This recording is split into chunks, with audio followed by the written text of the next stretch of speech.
Friends, delighted welcome. Thank you for joining us, audience. You could be anywhere in the world right now, but you've chosen to spend time with us, and I at least appreciate it. I don't know about everybody else. I mean, hopefully they do. We are here for episode 41 of New Game Plus. I'm back from vacation. I spent vacation learning to love anime and video games again. Played a fuck ton of video games and watched some anime. How was it? Did you have fun though? Yes, I played a lot of Octopath Traveler. Did you go on a cruise? Nope, I went to Colonial Williamsburg. Oh shit! I love Colonial Williamsburg. It was all right. It rained a lot. Did it? Yep, and they didn't have the thing that I wanted. Which was? Soap making via lime crushing. Yeah. The weather was so bad that they could not perform it. Did you make any candles or anything like that, like beeswax candles? No, instead I made a number of purchases in regards to honey mead. Oh, nice. This is irrelevant to my interest. Did you do kind of the whole historical triangle there? Yep. Nice. Yorktown, etc., etc. I used to live in Virginia Beach, so I've been there quite a bit. I mean, I was staying right by Camp Perry, so. Mm-hmm. I think I've been there. I think I've been to the historical thing once when I lived in Newport News, but that was so long ago that I remember a couple things. And when I was driving down there, I saw some carriers in the bay. I was like, fucking which carriers is that? Abraham Lincoln's not docked right now. I don't know who you two are, but I want to know. It was probably the Enterprise and the George Washington. Well, the Enterprise is getting, I don't know if Enterprise is getting decom, but it's getting replaced. It's like the next one to get replaced with the Gerald R. Ford class. And then I think the Kennedy's due for refit or something. Oh, the Kennedy should be getting decom, and that's down in Mayport, Florida. Oh, they're doing it in Mayport? Okay. Well, that's where it's stationed, is Mayport. Permanently. So, friends at home, some things have changed around here. We got new chat rules, as you might have noticed when you tried to click in a chat. Just asking people to follow those basic, simple rules with each other. We normally don't have a problem with this. Booty, how you been? I understand that you are what some have called married. I am. Got married a week ago tomorrow, last Thursday. It was fantastic. Had a great time. Spent the weekend in Hilton Head for a short little miniature honeymoon, and we are taking a larger trip in March of next year. But it was a great time. There was almost 100 people there. One of my so we won this wedding, and it was put on by students at the University of South Carolina for their wedding planning class. So everything was, basically the students got everything donated for the wedding. The cash value was somewhere between $20,000 or $30,000, but it was all free. One of my favorite memories, besides actually marrying my wife, they had a tent outside in the outside area for people to like smoke or hang out and sit by a fire because it was actually pretty chilly. One of my groomsmen decided to get all of the students in the class high. So they were all these kids that were supposed to be working the wedding were stoned, which I thought was hilarious. But anyway, it was a good time. It was fun. We had a good time. I really like you wearing Chucks in some of the photos that you showed us. Yeah, me and the grooms. So the ring bearer was my nephew, Teddy. He is 2, and for his shoes, my sister had said, "Oh, I'm just going to get him like little Chuck Taylors." I was like, "Oh, that's a good idea. We'll all wear those too because they're comfortable." So me and the groomsmen all had Chuck Taylors on. My best man, an old Navy friend of mine that I've known for almost 20 years, who currently lives in Ecuador with his wife, who is Ecuadorian, was able to fly in and be there, which was awesome. I hadn't seen him in almost 10 years. So that was great. Damn, that's a flight. Holy shit. Yeah, that is a flight. It was awesome. And I was sitting here like being like, man, no one's ever gonna make that distance that I have to go to your wedding. So, and then I this mean, fucking dude rocks up from Ecuador, and I'm like, okay, I mean, what you go way Ecuador, to make me eat my fucking shoes, dude. flew Ecuador, Mexico to- City. Well, he actually, Ecuador, Mexico City to Atlanta, and then he took a mega bus from Atlanta to Colombia, where I live. Well, that's not. Yeah, that's never mind. It's just, And the crazy thing is that Megabus has this deal where, like, basically, if you're like the first person to get a seat on the bus, it's like $5. So his round trip Megabus ticket from Atlanta to Colombia and back was like $6. that's I was pretty. like, That's a pretty How good long deal. do you sit on a bus for that long? oh, well, he was on that bus for a little over 4 hours. That's 'Cause not. it's about a 4-hour drive from Atlanta to Colombia. Yeah, that's not that bad. So it wasn't that bad. And he said, they have like onboard Wi-Fi and all that kind of stuff too. So, Yeah. But he got dropped off at the bus station and took an Uber to a coffee shop by my house. And he works remotely. He's a computer programmer. So he just worked at the coffee shop. I picked him up when I got off work, and he showed up Monday of last week. And he had never been to South Carolina before, so I was showing him around, got him some good barbecue. He had pimento cheese for the first time, which he really enjoyed. But yeah, it was fun. It was a good time. So yeah, that's what I've been up to. That, and when we got back from our little honeymoon, I started playing Pokemon, the new one, Sword, and it's fun. From the manliest thing you can do to the childish thing you can do. That's right. That's right. Look, I became a man and a child all in the space of she watches him play D&D on a regular basis, and she knows. She knew what she was in for. Oh, she knows. She knows. She knows. Yeah, it's like, all right, we're gonna get married as long as you never play Pokemon. Day after the marriage. No, that wouldn't have worked. She is very supportive of my gaming addiction. I mean, habit. I mean, hobby. Right. Which is a wonderful thing. You got anything else? You two game together sometimes. So. It's all about that Every once compromise. in a while, yeah. It's all about She that. actually, I will say this. She wants. I've run some D&D games at our house with us and our friends. We had a little campaign going on for a couple months, but she really wants to do this. So, Nice. if there's another game popping up sometime during the week on possibly a Thursday or maybe Friday night, then maybe we can get Mrs. Spootnik on here too. Interesting. She was a theater major. Mrs. so- Spootnik, no, dude, I think it's Lady Toots, okay? Lady Toots. I don't know how she feel about that. Madame McTrudy. Shit on camera, and if you get slapped in the face, we know how she feels. Exactly. You got anything Yeah. else? That's all I got. Good to be back. Drumurboy. It's been 2 weeks. Mm-hmm. It feels like a while because I've been doing crazy releases on Spotify. Finally got all the Roll20 music up there. All the roleplay music's up there. So organize those two. And then I'm one element away from releasing the next sound pack. Yeah, I've been seeing you release a lot of stuff on Instagram, I think it was. Yeah, I've got like 30-second clips of all this recent tunes I've been putting up. So I'm just like throwing one of those up every day. They sound awesome, man. Yeah, thanks. And then the roleplay Star Wars campaign just announced their cast. So there's going to be a Star Wars tune coming up real soon. What's the cast? Anna Prosser, I guess still Robinson. Still no, Robinson. It's still part of her name. I don't know that she ever dropped it. Yeah. But Anna, Pocket, Sam Strippin, and Bike Man. What's that? Oh, is Bike gonna do another animated? I hope he does, because those are great. I love them. They're so good, man. But that's the cast, and then Jesse Cox is running it. So it's going to be I a hope it's whole weird. thing.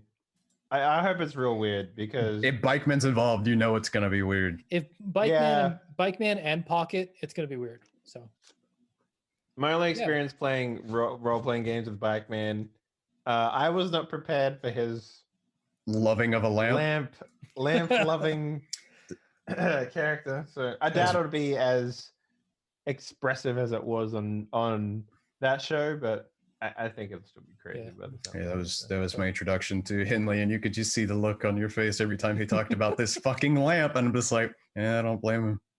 And yeah, but I just finished that Star Wars song back in September, so I'm stoked to actually get it out in the wild. And then hopefully I'll be able to finish the rest of the sound pack that I've been working on for months. Done this month and then released next month. So yeah. I think this last element is going to be a little bit faster because it's not a naturally occurring sound, so I get to make up whatever shit I want. It's nice. I don't have to make it sound realistic. It's cool. And then Very well. I'm back into. Well, I've been playing Blackout Club still, a bunch of that. Back into Destiny 2 a little bit. Some buddies from back in my hometown that I haven't seen since I left to go to college. We started playing together. It's cool to reconnect with some of the old buddies back home. Yeah, that's been it. Started Dishonored 2 weeks ago, but I haven't had the opportunity to go back yet because I've just been busy. That's it, pretty much. Okay, Atomic. Let's see. When was the last game? What, 2 weeks? Yep. Yeah, no, 2 weeks. I finally finished building all of my Iron Hands, and now I'm painting them. I've got them primed. I've got them base coated, so now it's just going through and doing all the detail work, which is going to be fun. But I reconfigured my whole desk as from like a general workbench to a mini related workbench. I got some like painting organization stuff all set up. I got built a new like airbrush thing out of an old 5-gallon compressed air tank. That was pretty fun.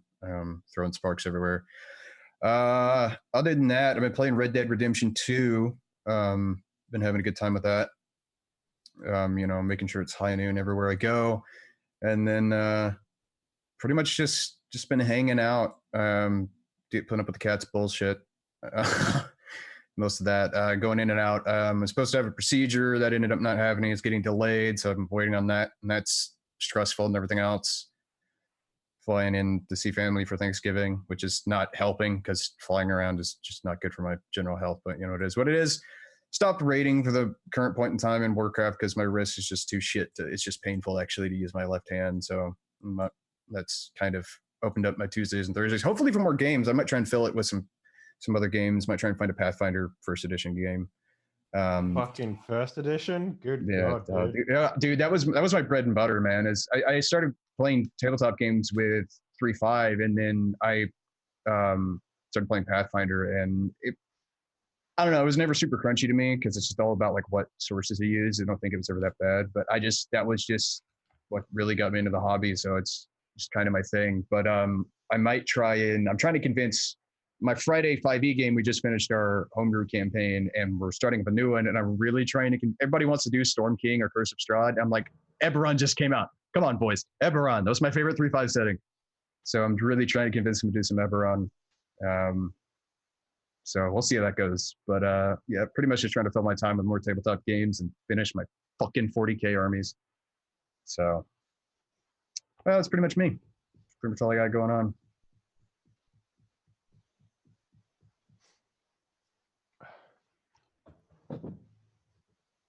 You're muted there, AP. I'm assuming we're moving on to Dave. We are. I said, okay, Dave. Oh, hey. So as of yesterday, I guess now technically, I am now the CEO of Kinky Fridays. So yeah, hold your applause. Thank you very much. That basically means that over the next 8 months, you'll be seeing quite a number of games from me. Well, maybe not. I probably won't talk about them too much because they're not good for polite company, I would say. But that whole stuff is happening. I'm very excited about that. It should be a lot of fun to get those games out. Let us know when the Olympic Village simulator's out. Oh I'm my really, God. I'm really trying to work out how I can make that work because you have to take a slice of reality with these games when you make them. So the idea that it could just be something stupid is just great. But in more important news, I just released a game called Wrecked, like on the 8th of November or whatever it was. I think it was the 8th, on the Switch, and it's been in the top sellers list on the Nintendo storefront, and it's been getting like amazing reviews everywhere, which is really Yeah, good. that's the Tony Hawk Rocket League, right? Yep, that's the Yeah. one. Sadly, Which- that code was not for my region. Right, yeah, I figured it'd be something like that. They just gave me a couple of courtesy codes. Like when you release a Switch game, you get 250 codes from each region, which is North America and Europe. And they just like we have a publishing partner for the Switch right now because that game is across all platforms basically. But it released first on Switch, and our publishing partner for the Switch was like, yeah, they just threw me a couple of courtesy codes mostly, and um, yeah, yeah, it's been really, really good. A lot of people love that game. So It looks super fun. oh yeah, it is definitely, and it's only like $2 at the moment now. So yeah, it's Nice. been Ah. selling really, really well. What else? Yeah, no, that's really about it. In terms of things I can talk about, unless you guys want to invest in the company. I mean, there's not a whole lot more I could talk about. Um, I got Tree so Fitty. yeah, you probably need a couple of thousand before you can buy stocks from us. But Damn it. it's because I think the company's worth like at least the stock exchange is like 16 million zlotys or something like that. I don't know. It's something stupid. So you need a couple of thousand just to buy in for one stock. So but having said that, yeah, we're doing really, really good. Like I'm really excited to see where we go with that. Oh, we have two more games coming out this month. Actually, now that I think about it, we have a nonogram game, which is like Precross, coming out on the Switch, and we also have a humongously popular game called Strike Force Kitty, which is like basically it's a very, very popular like underground flash game that came out on like Newgrounds like years ago, and they get like 5 million plays a month sort of thing over there or whatever. Um, and we've managed to grab the license to port it over to Switch. Nice.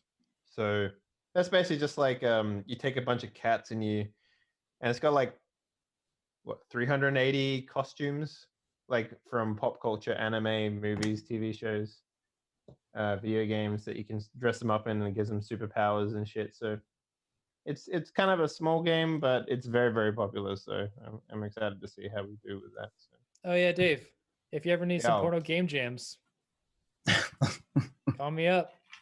I I can mean, do if you're serious, if you're serious about that, absolutely. I can do some porno game funk, Well, I mean, I think the trick is it's not so much the funk we need; it's more like we just need standard music, like most video games. It's more like they need the fuck. Yeah, like I like the idea that there is like a maybe we could make a video game about the saxophone guy, Oh, and Jesus it's like a Christ. rhythm game, Oh my god. like New 80s game. porn simulator. New Yeah. game from Kinky Fridays. Kenny G Spot. Oh my god. Dude, Yeah. I would learn saxophone for that. Oh man, fuck playing woodwind, seriously. I tried to play Yeah, saxophone a bunch when I was in high school. I could never get it. They really tried to Yeah. get me to do it. I'm like, look, I can already play trumpet and French horn and violin. You really want to learn to play saxophone? Fuck off. It's kind of interesting because my life has gone from video game terminology to basically just like I hired an animator like yesterday, and I was sitting there like, okay, so what we need you to do is basically we're looking at we need someone who can realistically animate the breast jiggle, and we need someone who can work on penetrative animations and all this sort of stuff. He's like, what do you mean? And I was like, okay, so in the next game we will have 3 scenes of anal and I like breaking it down like super hardcore like that, and it's like there are always snickers, but I'm getting real good at just being like straight faced with it, and I'm just like wait for the laughing to go down, and it's like They'll no, probably. I mean, serious, they'll get you. They'll get you. I mean, once everybody gets used to it, I mean, it's everyday. It's an everyday thing. Just go to Yeah. Patreon. Just go to Patreon, man. Be like, hey, see, you draw really well, but your Patreon's not doing so well. Would you like a job drawing titties anyway for a video game? Yeah. I mean, look, man, I that mean- stuff's that's how that makes money. So Yeah, we'll be working with some very popular. So there's an artist that we'll be working with who's very popular on Twitter, and that's part of the program for the first phase of the company, is to sort of work with well-known artists so that they can like cross promote the content. Then we have an animator who works in like Spine, which is like the game version of Live 2D, which is what they use to make a bunch of like 2D sprites into 3D models sort of animation. Every sort of anime game that you've known under the sun uses it, that sort of stuff. And then that animator also, so the animator has to create a pipeline of artwork for the entire procedure. Mhm. So we're working with a well-known artist, but the artist doesn't work on game content. So the animator also has to help the artist Learn the like process. create content suitable for Spine. It's a whole thing. So we, it's an interesting job. I'll say that much. So well, puts food on the table, right? that it does, and if any, it's nothing to be sniffed at too, because my sales projections for the company are quite large, I would say. Oh, given how deviant most of the population of the human race is. So I mean, I've said it before. I've got artist friends that they could make a decent amount of money, and then they just started like drawing explicit stuff, and like they're not even like, oh, I doubled it. They were talking like 4 and 5 times their monthly earnings. Like that does not surprise me. To the point to where like I have one friend she actually really enjoys when people commission safe for work stuff, because she never gets to do it anymore because it's just all porn stuff, and it's where the money's at, but at the same time it can get to be a bit a lot tedious, of people, I guess. Like a lot of people lately, like over the last 4 to 7 years, have been just like, yeah, I have this D&D character, loot it the fuck up, and I was like, okay. Yeah, that's pretty much what their entire job is these days, is doing that sort of stuff. So And people pay for it, so whatever, man. Yeah. I had a Yeah. music buddy sell a song to like an actual porno house, and he made like 30 grand off that one song. Yeah, never done it. royalties and shit. Yeah. But speaking about making money, Arthur, you've been playing that Star Wars, right? I have been playing that Star Wars. Oh, I thought you were gonna say Twitch Prime. Yeah. Let me tell But you, that's man. for later. You have to do a more Fallen awkward segue Order for Twitch doesn't Prime. suck. It's actually No. pretty No, good. it's I heard it's pretty fun. Yeah, I watched the whole thing. I'm like, this is actually a really good Star Wars game. I am bad I at it, but have- it is good. I have 100%ed 4 of the planets. I don't know if there's any more planets, because I'm kind of at the story right now where it's like I need to progress more. But I've Yep. gone back and I've like 100% of the planets. And I tell you what, that whole, like, the only thing that I can say is maybe I've gotten way too used to like teleporting between bonfires and Dark Souls, because after a while it's kind of like I just want to go to these areas and I just want to find the secrets. And I gotta tell you, it feels like they literally just sat down with someone who developed Metroid and we're like, all right, yeah, let's make it's this a far Star more Wars Metroid game. than it is Dark Souls. But Absolutely. the combat is more Dark Souls than Metroid. The combat seems a little bit more Sekiro parry based. I mean, it really depends how you play Dark Souls, I guess. Then, I right? guess, Like, yeah. When I say Dark Souls, let me clarify here. I mean stamina management. Like any game that has stamina management, I consider to be Souls-like. So the aim of the game is controlling your opponents by managing your own stamina bar. And See, that's what I consider. I thought Souls-like was more like you kill an enemy and you get experience from it, but then if you die, you lose that experience. And Well, that also happens in this part game. of it, yeah. Oh, I thought Dark Souls was, this is really hard as fuck. You can only take 2 hits, and you need to do a 10-minute long battle doing nothing but dodging. Let me tell you something. That's my experience. There's a boss at the very beginning of the game on the temple planet by the name of Oogly Boogly. It's actually Ogda Bogda. All right? Let me tell you something. I fought this guy over 50 times over an hour and a half. He can 2-hit you, and he has a 3-hit combo, so that means he will instantly kill you as part of his attack. And you know what? I fucking learned to play the game by beating his ass, and when I finally did it, I felt great. And let me tell you something. 10 minutes later, I unlocked the healing mechanic. You did it. You did I did it without healing. I did without stems? any upgrades at all. Ah. I was level 1. All I had was the basic lightsaber force attack, and that was useless against that guy. Yeah, Dave, I'm telling you, I played the game on hard mode. There will never be a boss as hard as Oogly Boogly.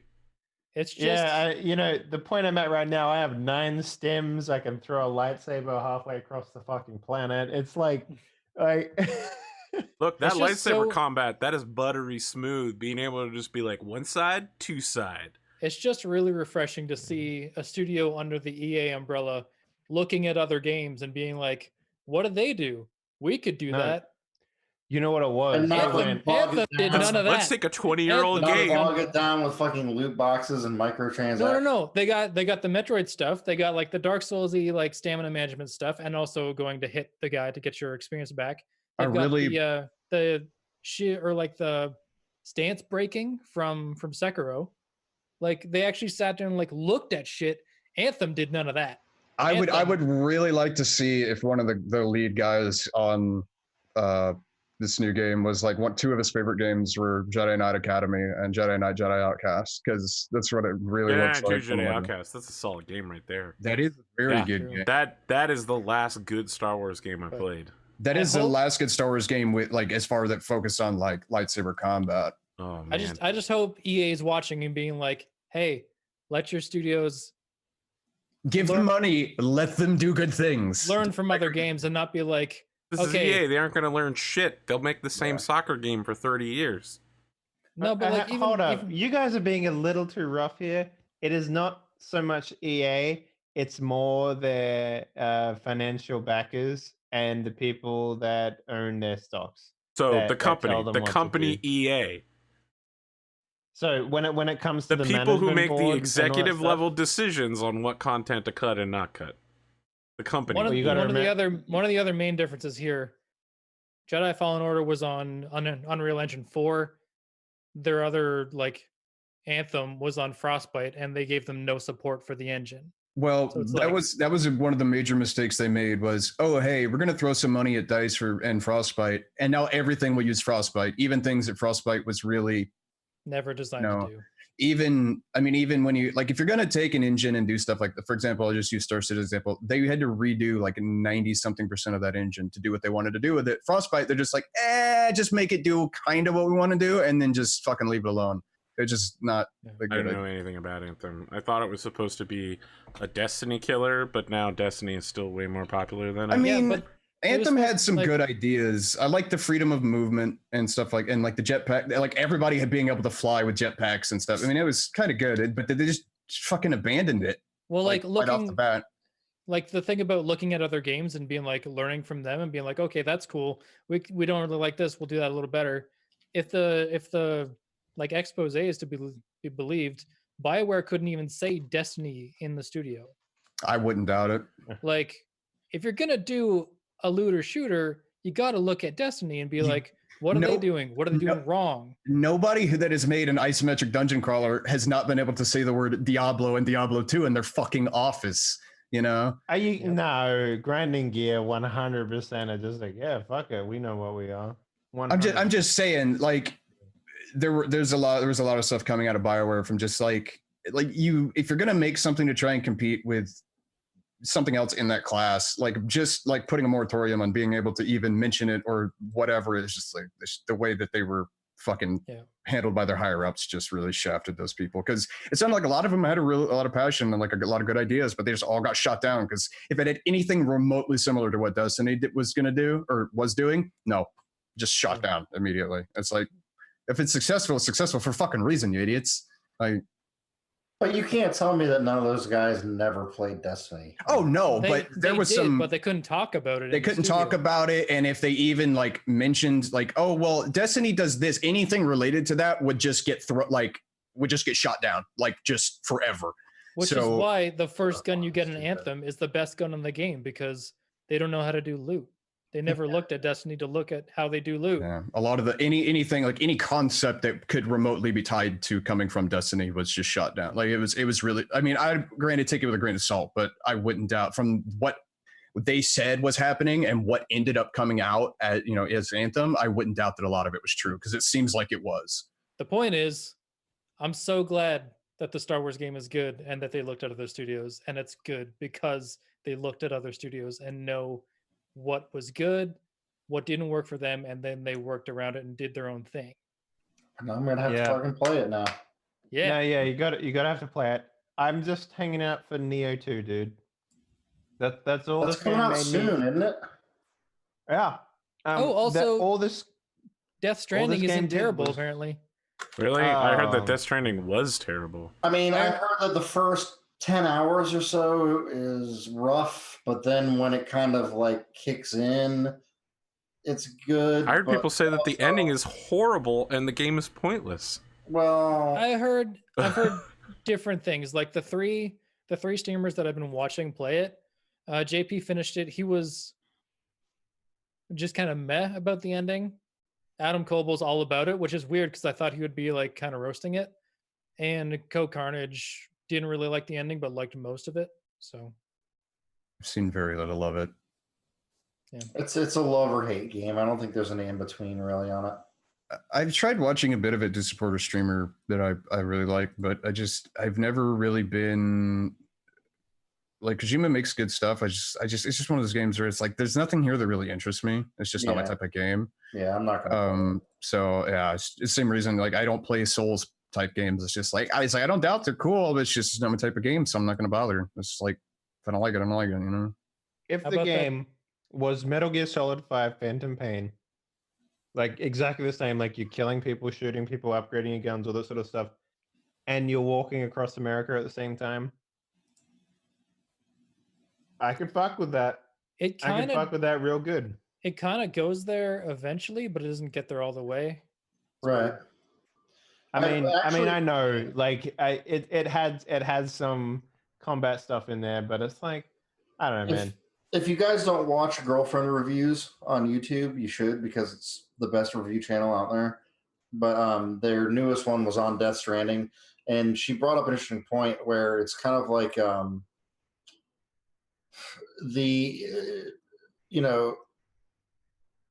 he tried to tell a story via gameplay, and in some cases it works, and in some cases it doesn't. Like you can only give people likes for the stuff that they add to the world. You can never dislike. You can't be mean to other people on the internet through that game. And it's more about like she's much more eloquent than I am, but it's more about like coming together as a community to do something good, because you're all going through the same shitty shit. Mm-hmm. And the shitty shit being like the frustrating gameplay in the first 10 hours or so and all that kind of stuff. Yeah, it's almost like intentionally frustrating. And then he gives you tools to be like, here's a zip line, you can build roads if you want to, but you got to all work together. Exactly. And the thing that you're missing here is that Kojima built a technology where the first time you go through an area, it's like barren, rocky. And the more people that use it, and the more people, if 100 people walk an exact same path, the stones get worn down, and it actually becomes like a game trail where it like becomes easier to walk through.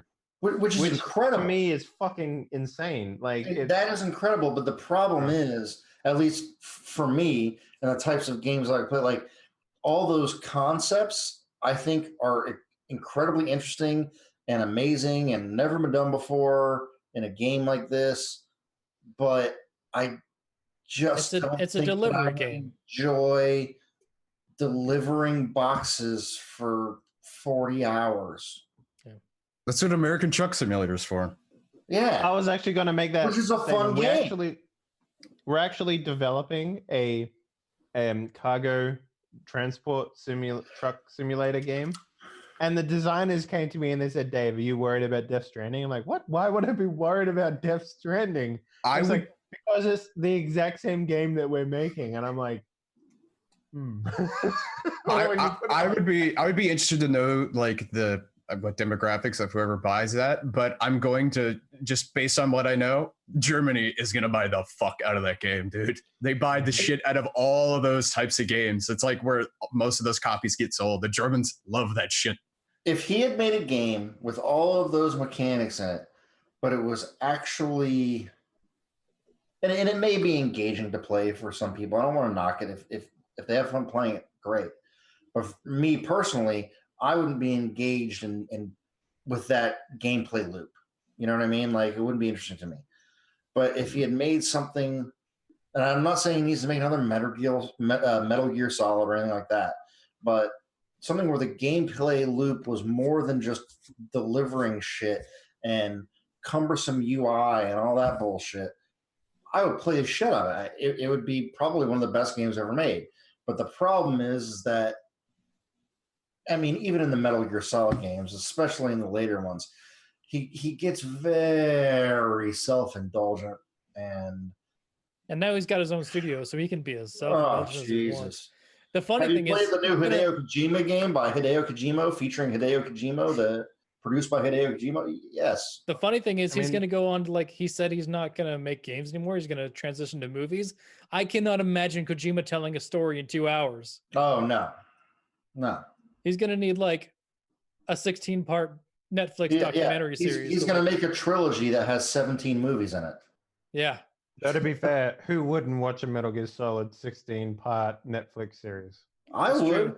Well, I just wouldn't want to play it as a video game. They're making a Metal Gear movie with Jordan Voight Roberts. The dude behind Skull Island is directing that. If it's still happening, I haven't heard anything about it in a while.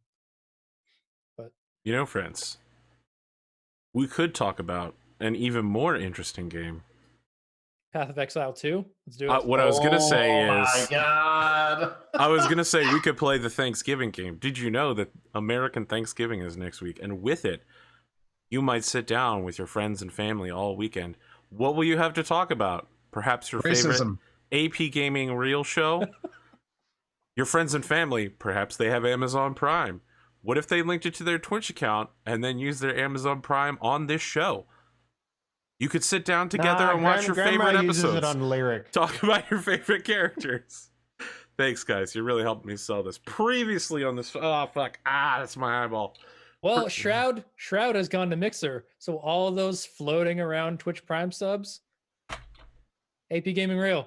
AP Gaming. Previously on this show, our heroes, if we want to call them that, descended into Bar Uthan Umthal, known in the human tongue as Granite Hold.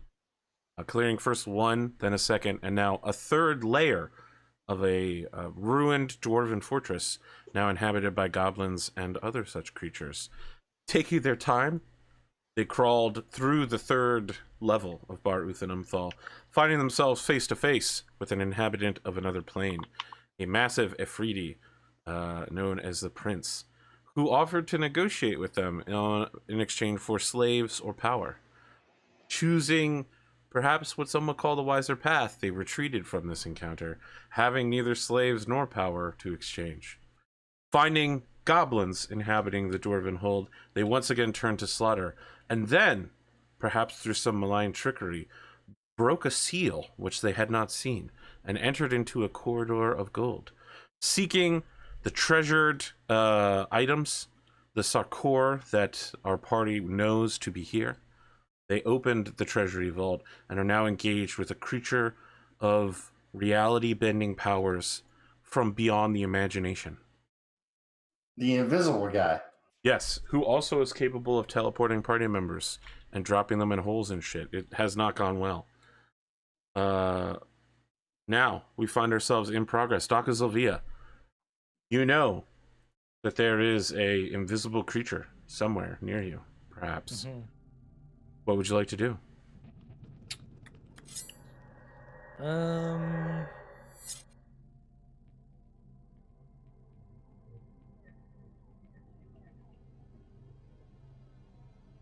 Can You- I? Do you have fire? No, I don't. Can I fill the room with fog with prestidigitation? No. Fuck. That is way beyond the capability of cantrip. Fog Cloud is like a 3rd level spell or something like that. Yeah, we need like a conjure water and then somebody to like flash it to steam or some shit. Oh, look at Mr. Basic Physics here. I'm just trying to find a way to make this dude visible. Pocket sand.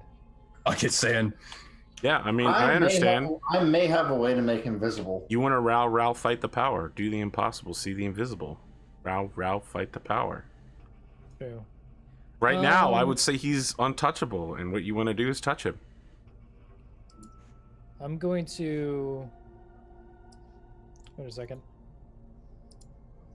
I changed an invocation for When my you level leveled up, very well. Is that an at-will action, or is that a? What? What, changing an invocation? You do it when you level up. I mean, Yeah, you just, I you just already replace. did that, You just but I need replace to them. know if it's an at-will action to use it. Right? What Which- invocation is it? yeah, I which mean, one is they it? are each different. I swapped out Mask of Many Faces for Armor of Shadows, which is basically free mage armor. You have to cast Mage Armor Yeah. at that time. When you want to use that. Okay. Right? I think it gives you... Well, now I'm going to go check Well, it. if But I it's the think it one, gives you the ability to cast Mage Armor freely. Is what it is. Yeah. So if it's freely, does that take an action or a bonus Armor action? of Shadows. You can cast Mage Armor on yourself without expending a spell slot or material. So, I think mean, it's an just action. You cast have to cast it on yourself. It is an action. Okay. Yep. you just don't. Yeah, you can just cast. It just doesn't cost you anything except for... There an are action. some that you can cast, freely, but that's like. Well, I'm going to hold my action and Eldritch Blast it when it shows up. Very well. I'm trying to do them. Finley. Can you remind me what the red 20-foot radius thing is? That is your spell. Is that my call lightning? I think it No, was it's not called spike- lightning. It's your spike thing, growth. wasn't it? Oh, spike growth. Okay. You would not be so- capable of casting call lightning in this room. It's not big enough. Okay, so my question is, with Sleet Storm, it doesn't say anything about. It does say it's a 20-foot tall cylinder, but it doesn't say anything about being restricted by a room. Well, okay, it should. There's some of those spells where you can take the cylinder and essentially make it like you can throw it on its side, and there's some where it has to stay. It stays vertical, so it should say what It doesn't the limitations say that. are. It says until the spell ends, freezing rain and sleet fall, and a 20-foot tall cylinder with a Yes. 40-foot radius. Unlike call lightning, you can cast it in a room that is not large enough. Okay. Call lightning specifically says you cannot So, cast it in a room yeah, that is exactly. big enough. Okay, so I'm thinking what I want to do is almost like a Schwarzenegger Predator style thing where like rain and sleet are falling and we should be able to see its shape. Where like are you the gonna cast rain it? is- Where are we centering this? Okay, so 40-foot radius is basically the whole room, right? I've put a 40-foot yeah. radius token down. Yeah, so basically have it, like centered. That looks good. Okay. I'm going to cast it there. Okay. So what happens is Everything is now difficult terrain. everything's getting rain. Everything's difficult terrain. When a creature enters the area for the first time on a turn or starts its turn there, it must make a dexterity saving throw. On a failed save, it falls prone. So is that concentration? Yes. It is. Your spike your growth will spike end. growth. So Kelso, thank spike you growth for goes the away. 2-year, 24-month sub right there. Wow. Using Twitch Prime, I think. No, you're subbed at first level, so that's not even Twitch Prime. Damn, 2 years is. That's real monies. Years is a long time. I mean, that's basically since the beginning of the affiliate program. So I've made it difficult terrain not only for us, but also for it. And hopefully the rain can expose the outline of its body, which would allow Daka to unleash his held action possibly when he sees it. You turn around and Agram's just covered in mud for some reason. You don't know where he got it. It's just there. That's my thinking. Well, it also makes the area heavily obscured. Does it? True. Yes, it does. Oh, yeah, it does. Just It just block gives me vision entirely. So, It just gives me disadvantage to attacks. no, right? it gives you total blindness. Even Total with my blindness. devil sight. Yeah, because it's not darkness. It's Well, but literally Devil Sight's magic sight though. It would see through it. No, Should- Devil Sight sees through literal I can- darkness. You can't see through. I like, can see through magical darkness. This is not a magical darkness. This is literal physical particulate matter blocking your vision. If it falls prone, would we be able to hear it and see where it falls prone? Absolutely. Okay. I will go so far as to say that all of you can make a perception check at disadvantage to hear where the sleet is hitting it. The Nice. sleet and hail. Okay. I would like to use the inspiration I still have to remove the disadvantage. A wise choice indeed. Do I have that? No, I don't. At a 17. So 20. Oh, Well, I guess no, it'd just be 8. That's right. Never mind. Yeah. Never mind. You're right. Well, it's worth a try. Kelly?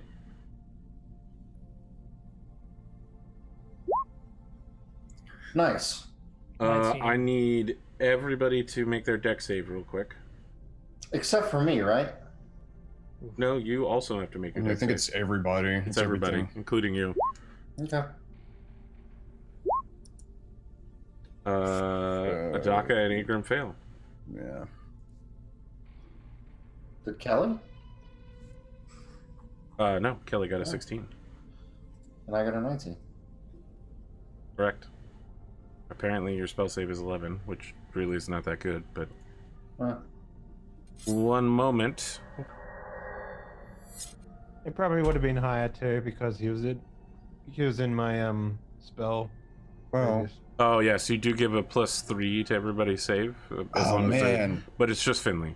Right. Why did this have to blind? Because I would actually get advantage, or I would, yeah, it actually would have advantage if it wasn't fucking blinded. Just one moment here.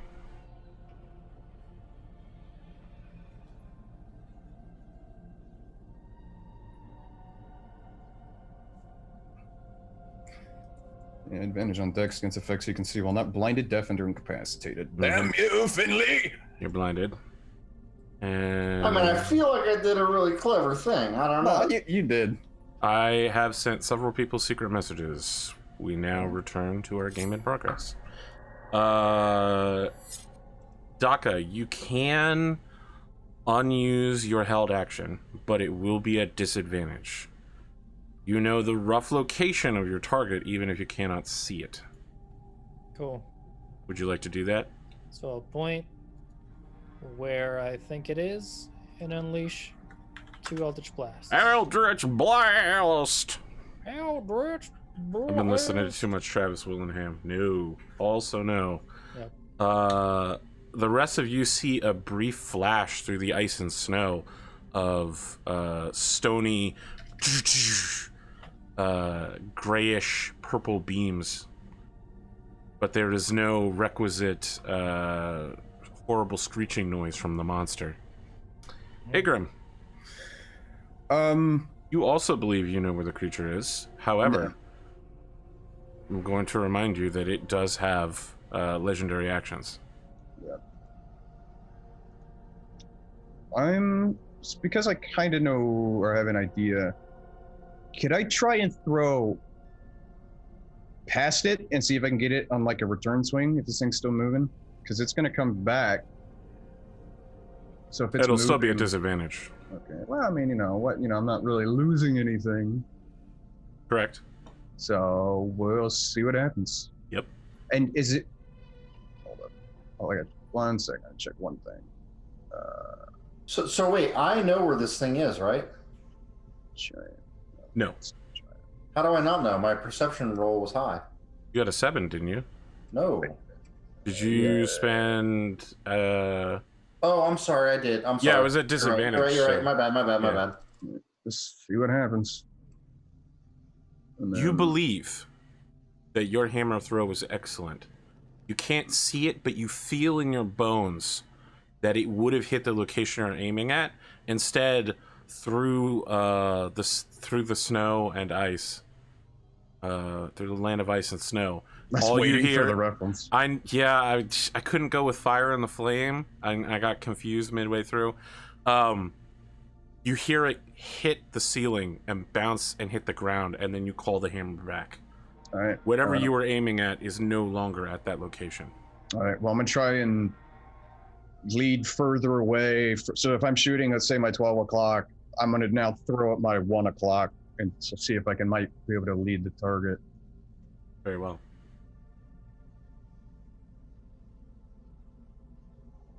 Yeah, again, you feel like if it was there, you would hit it.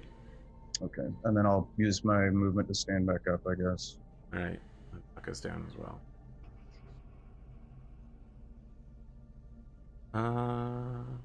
Oh yeah, I was on my back, so it'd be like both hands up, just like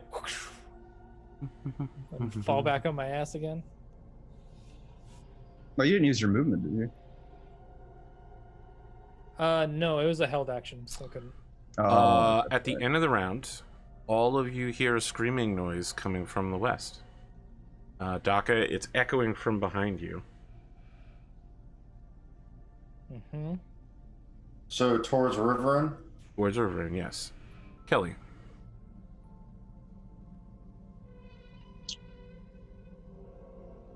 So I passed my perception check. Did you?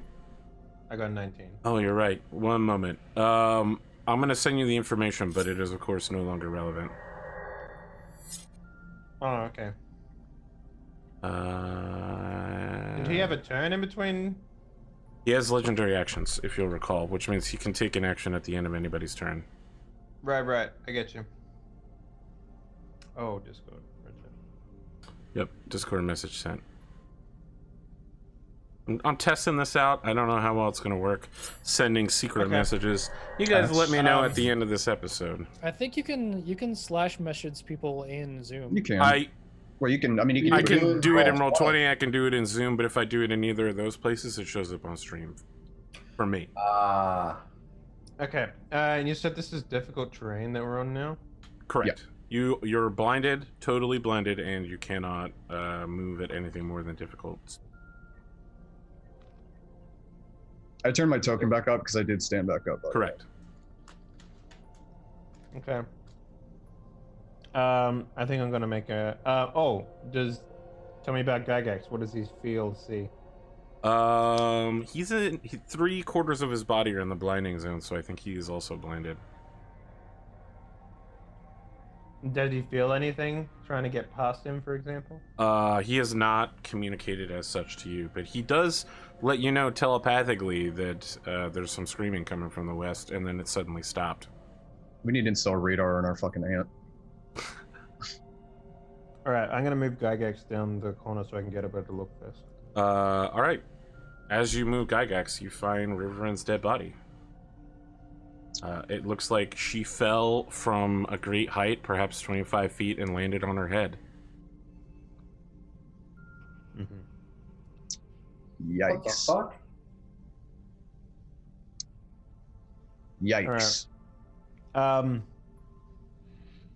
So as I start making my way, I say, Finley, remove this crap. I will on my turn. So Do it now, you knife-eared fuck! 15. I'm gonna double move, I think. Okay. You end up walking past a Daka who's lying on the ground casting Eldritch Blast.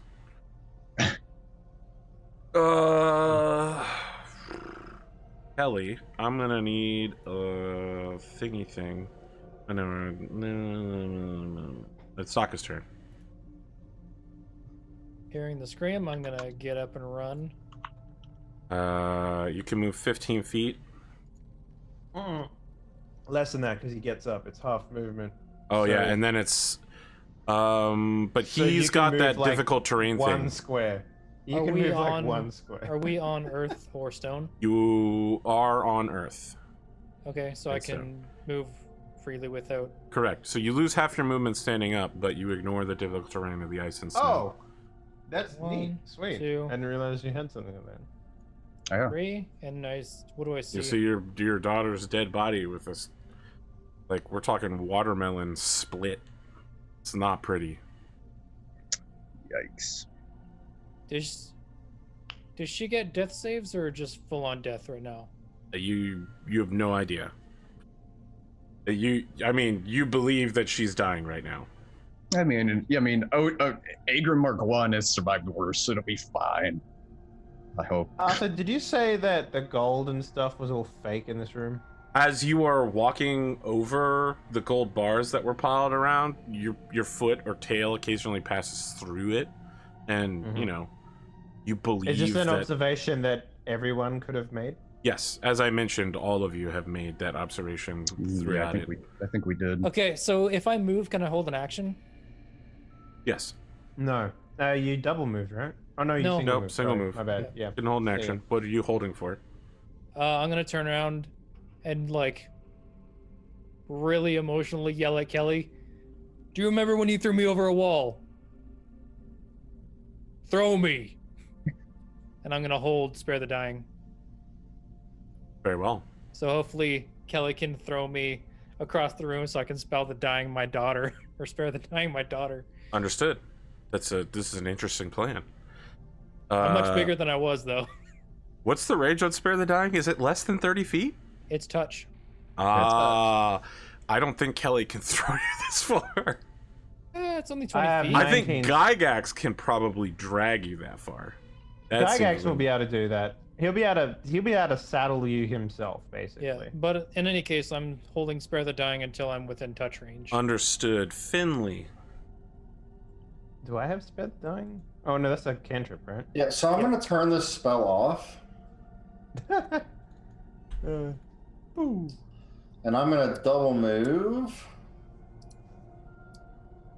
to right behind Gygax. Very well. Right. Actually, I think I can get to Riverin, You probably Yeah. could. You can go for it. and I'm going to cast... If you double move, that uses your action. I'm going to cast End of Turn. Okay. That is a great spell. I use it all the time in Magic the Gathering. Actually, Yes. reach out and touch her. Is she? Yeah, can I like Thing? touch her? Like, do I feel any movement or signs of life? At all? I mean, when you touch her, it's quite very real. Well, I know it's real, but I mean, like, do I feel like a pulse? I had a Insofar as suspicion. blood is still pouring from her body, Okay, so her heart is still beating then. Good to know. correct. Agrim. I had a suspicion that it was fake to lure us out. It's a fake! It's real! So I'm gonna close in. I'm going to use my bear totem ability, cast Speak with Animals on myself, and yell at Gygax to drag Daka's thick ass over to his daughter. I mean, you don't need to do that as. I can But he does talk it to you. anyway, and it's I so do it good. anyway because I can cast it at will. Why not? Oh, you can cuss it at will. Yeah, it's part of my my bear totem thing. So I mean, I can't do anything else. So why not? He sounds exactly like Arthur does if he was wearing a top hat and monocle. That's me. My name is Gygax, the giant ant. My name is I've come Gygax, from and yes. beyond time and space in order to save all of you. Welcome. Welcome. Welcome, I have welcome. 19 HP and I can kick serious booty with. But to say, I've hit a unusual number of criticals. It fills me with I was everlasting gonna say joy. I have 19 HP and I'm the most effective member of your party. Nice to Subscribe meet you. using Witch Prime. You can connect today on your crystal ball. Kelly, start of a new round. Remember, You've if been you're told to using- do things. If you're using scrying pools, buy Twitch tokens just to resub, so you don't pay the extra fee to the platform. All right. Twitch Prime will let's see remove now. ads. Don't want to see how nude eye can be used to enhance your male parts? Skip today. Finley's like, male parts? Enhancement? I want that nude eye. Warlocks hate Okay. him. 7 neat tricks you can learn. Did you say 7 meat tricks? How high 7 is the neat, ceiling? 7 neat How- tricks. How high is the ceiling here? I think we have Uh, 15 or 20 feet. In these Sounds like- hallways, it is 25 feet. Oh, 25. Was I being dragged now, or I just told the ant to drag. Kelly I said, has drag not. your thick ass. Kelly, Yeah. neither Kelly nor Gygax have thrown or dragged you yet. He'll go up and do the draggy drag. Between the two of you, you're gonna get him over there, I'm sure. You instead get mounted by Gygax. Gygax like has you ride. Come on Yeah. now, Gygax, gets you on his back and then rides you over to Riverin, and you get. Gygax mounts you and says, "Drive me closer. I want to hit it with my sword." You get over So, to Riverin wait, and cast. whisper Spell. my- Hold up. Zonalar, are you watching? Because I really want to see. No. I know. I please want to see a don't. Gygax with a sword and a commissar's hat on. Where's he at? Well, that's reasonable. All right. No, Riverin this- stabilizes. if ever, this is the Akira motorcycle slide shot. Like slide hit him. Look, I know what you want to do, Drumurboy, but we can't have those back-to-back episodes. It just doesn't. We don't have the budget. All you gotta do is change the What if we background. It's reuse fine. the animations? Yeah. We just reuse. change the them. background. Yeah, it's We'll just have Vin Diesel walk in a circle while punching his fists. We'll just Yep. color shift it. Yeah. I need 2 hammers so I can do that. But we did the bloop, and it's just spell. Correct. She's no descriptions. longer dying. She's stabilized for now. Great. fantastic. Anything else from you, Kelly? That's just been Agrim. Yeah. That Gygax so far. I would like to attempt to. I take a javelin. I'm gonna get a javelin. I'm gonna launch that javelin Where are you launching it? above me Very well. into the ceiling Yep. in this area here. You do so. That javelin drives itself about a half inch in, and then after a moment drops down. Like a pencil on a drop ceiling. I'll pick it up again. Very well. Can I do another? Can I do some perception check to see if I can try and find this creature? Absolutely. Disadvantage. Yeah. Okay. How's a 21 do you? No. Well, it's eight. it's an 8. No, it's the second dice rolled. It's disadvantaged. That's no. Yeah, no, it's just. That's a good Sounds try right. though. That sounds right. You strain your senses, breathing heavily, adrenaline rushing through your body, Kelly, using your flaming sword to try to locate anything at all, since you're the only one that can't see in here. And as you turn again, you whoosh around, and all of the rest of you watch as Riverin's body disappears and then falls in the exact same location. She now has 2 negative death saves on her. She was stabilized though. That's correct, but she just fell again right now. Yeah, she got coup de grace. You can continue to cast Spare the Dying on her and bring her back to 0 hit points and reset her death saving throws. And I mean, I'm planning on casting Cure Yeah. Wounds. If you Sure. can get her up, like Yeah. Daka's gonna go full on rage mode. And Well, just- Daka, it is now your turn. Your daughter has once again fallen from the ceiling right in front of you. So I say maybe break line of sight with where we are. I don't know. Like drag us somewhere else. yeah, I'm gonna pick up Riverin as gently as I can, and bring her back to the rest of the party. No, probably like down here, maybe. I don't know. Well, I don't know where Like- this thing is. Okay, Arthur, can I metagame with these people or not really? Like, I had an assumption that it was like starting from mean- here, going down here, and like going this way. Is that If what- it's- so? uh, Let's talk about that in character. How do you communicate that to the party? Is that is a reasonable assumption based on logical deduction?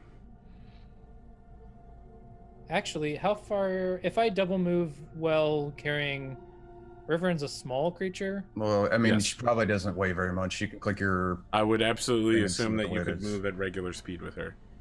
So I'm gonna move around the corner here then. Very like, well. Down to here. Like actually around Okay. the corner into the room. that we Wherever were in you end up, before. let me know, and I'll drop River in there. You know, Pretty not much. like this creature's dropping River in. You know, just like normal drop. Like right back here. Very well. Actually, I'm gonna hold my action and do that after Finley pumps some points thank into you. her. You Thank you. cannot move as part of a held action. Fuck. But you can move This is a 30. fucking You broken can move game. 30. You can move 30. But that won't completely remove line of sight if it's like in this hallway or this hallway. So hold up. You can move 30. Have a held action to move, like dash No, to where you can't. are. No. No, you can't do any more movement on a held action. Oh, okay. There you go. I think breaking line of sight might be the way to go. Yeah. It's just a feeling I have. So if I you're, I would say if you move her, she's under your care. But if she gets lifted up and dropped again, like there's nothing I can do. Except for try to catch her if you'll let me roll an athletics check. So or is this something. your choice, Daka? This is your final option? You're picking your daughter up and fleeing where you believe your enemy to be? I believe the enemy not to be. Correct. Well, you're fleeing away from where you believe your enemy is. Yes. Yes. Very well. Finley. All right. You watch as Daka begins running away. You're like, no, wait for me. And he's just like, I must. You know. All right. So because he's gone away, Yeah. and we feel that we've broken line of sight. Can I make a perception check to see if the thing is still right there? Disadvantage. 11. 11. My goodness, that's almost good enough for me to get in on this nonsense garbage.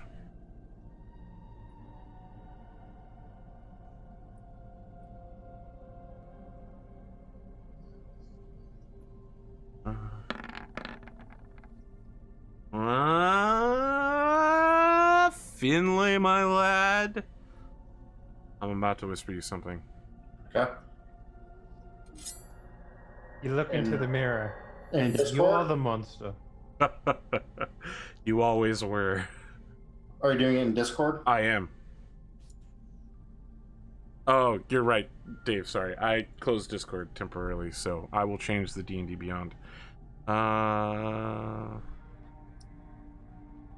Spootnik.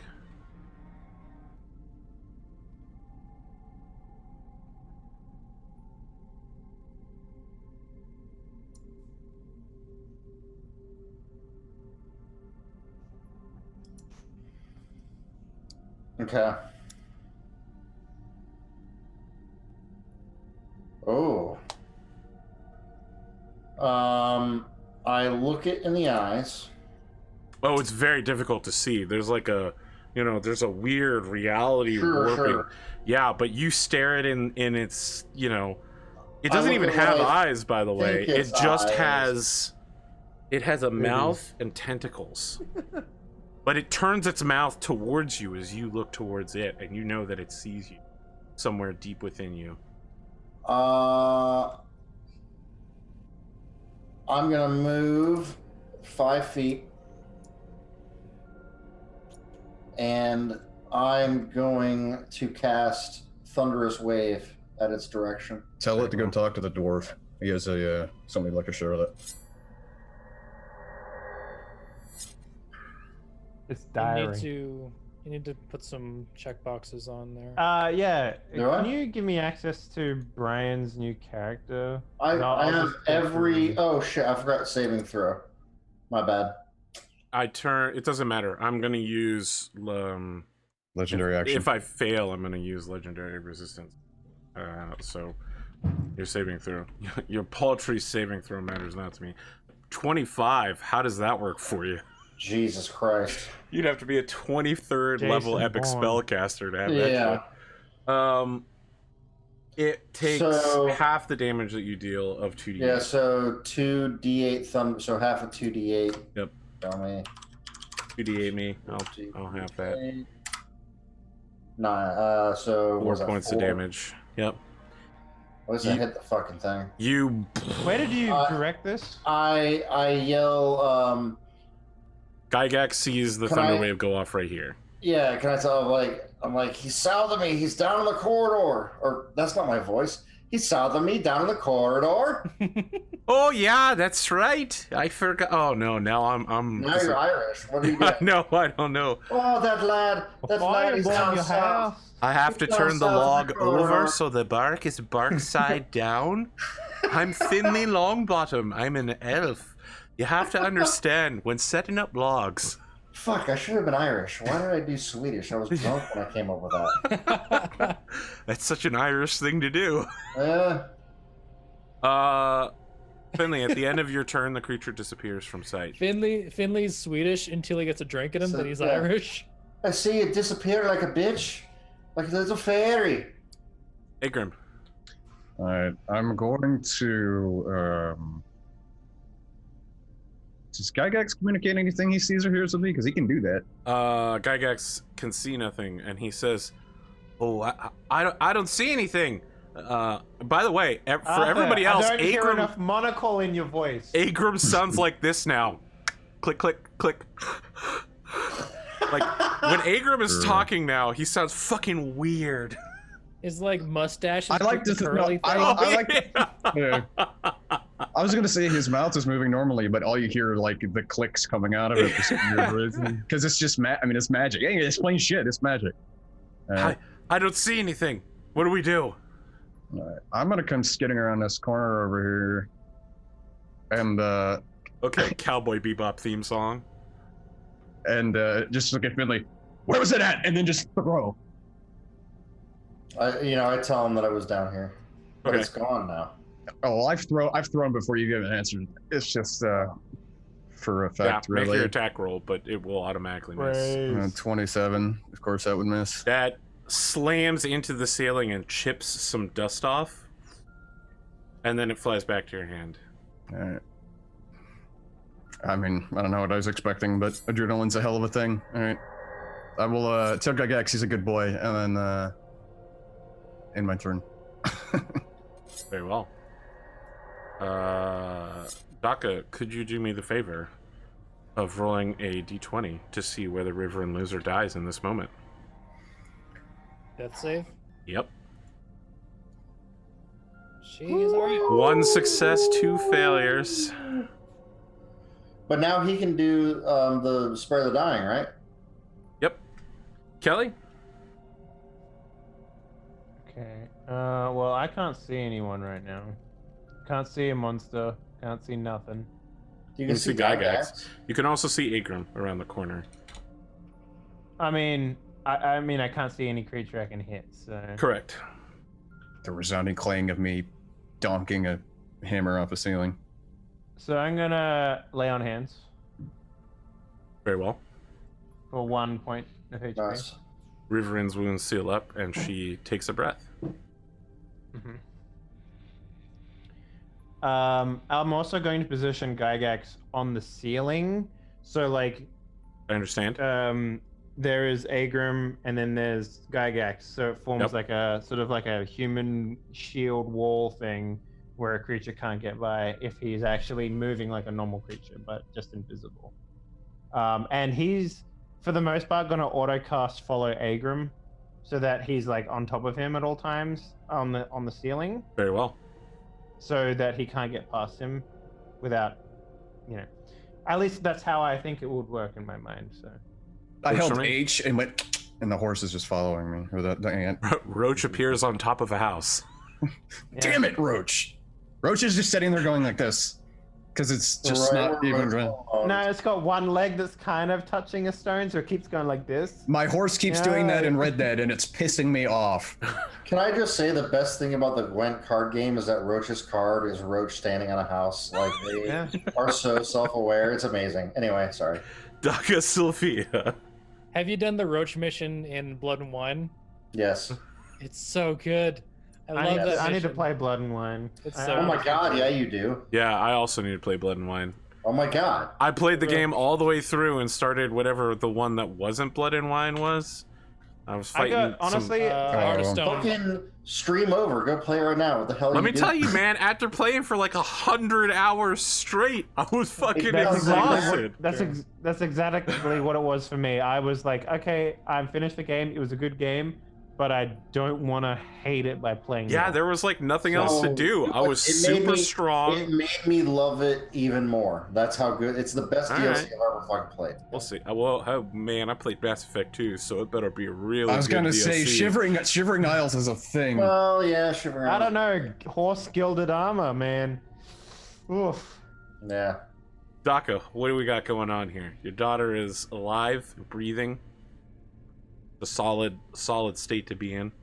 You are all assailed by an invisible enemy with reality warping powers and the ability to drop you from a ceiling. Not great. Can Oh, I God. make a perception or like some sort of awareness check to see if it's in here? Absolutely. Perception or disadvantage. Fuck.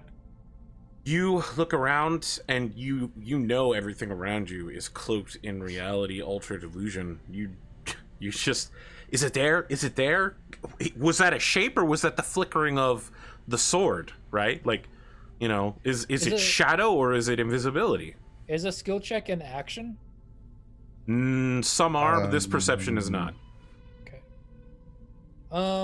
Also, does passive perception work at all here? Yes. Because I have a 13 passive. No, none of your passive perceptions are capable of beating it while it's invisible. Well, If anyone had fucking fairy fire, Oh yeah, Fairy Now's the Fire time would to fucking do- slap right here. I got rid of it, man. I mean, even if we had it, I mean, it's a legendary creature. If only Finley was a drow instead of a lame I was high. gonna say, He wanted to Drow. 420 all day That's right. when he that's could have 69, 69, 69. XX 420 XX no. Or you do the smart thing, you have to. I'll still get Fairy Fire, and you don't get the light sensitivity. That's the way to do it. every single game that I play in 5e, I'm just like, can I be a class with fairy fire? No. All right, I will get the feat that gives me one additional spell. I would What like to spell take is it? Arcane Fairy Initiative, Fire. please. Yeah, right. Do I? In an adventures pack, is it like, do you get pittance? Pittons are explorers, I think. Like, is that the stuff that we started with? You get to choose. It depends on what you pick. You get Dungeoneers or whatever. Yeah, I think it's explorers because Agrimark one had the pittons. Yeah, I do have pittance. Okay. So you I'm should have a going hammer and to- stuff too. Or if you need a hammer, I got one you can borrow. I'm going to take some of my rope and slash it into like how high is this? 25 This- feet. 25 feet. I'm not tall enough to get all the way up there, but I'm gonna slash a few lengths of rope, like 12 foot lengths of rope, Across the thing. pins them across the door. So if they That's like, not something you're capable of doing in 6 seconds. then I'll start you, doing that. You can certainly get started on performing this. So you are attempting to make like a webbing to prevent something from moving through without your knowledge? Yeah, like a it'll shake if something moves through it. If they Very well. can. Man, I'm rewatching Vietnam in HD, and I was like, wow, Dhaka is just like the Viet Cong. So, I mean, I'll walk you through the steps of what's happening, but right now, simply pulling out all of those items takes your whole turn, right? You're pulling out like pythons, rope, a knife to cut the rope with. If I have enough words, I'll let Kelly know what I'm doing. What? You have 6 seconds. Yeah. What? But you Let's can speak. pull stuff out and talk at the same Yeah. time, right? I mean, What do you have to say? Well, Make don't let it know what you're doing. What if it can I don't- understand us? That's true. Just just give like- me a significant PC glance, man. I Well, got look, it. I'll, That's right. you see me taking out Just like tap your nose and point at Kelly. I mean, you you see can me just like make take it a out trap. lengths of rope and my dagger and like I'm gonna shear off like a 12-foot piece and I'm gonna point at the doorway and like draw a line with my finger. Just like Got it. Finley. Understood. All right. luckily Bye. Kelly is smart because the other Kelly wouldn't have got it. If I yell, Other Kelly would have been like, "Yes, pig meat." if I I agree. yell, can Riverin hear me from where I'm at? Yes. Less than 100 feet away. I think you Okay. could probably yell 100 foot. I'll say, Swedish Re- yelling. I was gonna say if you can't be loud enough, tell Agram, and I definitely can be. I'm gonna ask her. I'm gonna say, Riverin, this thing seems to be after you. Are you attuned to it? Can you see it? I can't see it. I don't know why it's coming for me. Can you feel it? No. Fuck. Igram. Oh, sorry, Finley, are you doing anything? Beyond yelling? Yeah. I was trying to be clever again, and it didn't work. I mean, it was a good attempt at cleverness. You were allowed one clever. All right? One clever. Yeah, I mean, it wasn't bad. Could have been worse. Could have been worse. 30. I'm gonna move 30 feet. And can I make another perception check? Absolutely. I will do that. If I can find my skills and perception. Ugh. Finley, from where you are standing, you hear something approaching to the east. Mm-hmm. Giant ant. Ooh. No, he's to the west. You know what? Fuck it. I'm just gonna shoot a bow where I think the sound is coming from. Oh, interesting. Very well. Please do so. It's at disadvantage. That's So, a 1. A 1. The bow is now on the how- verge of breaking. How did that do?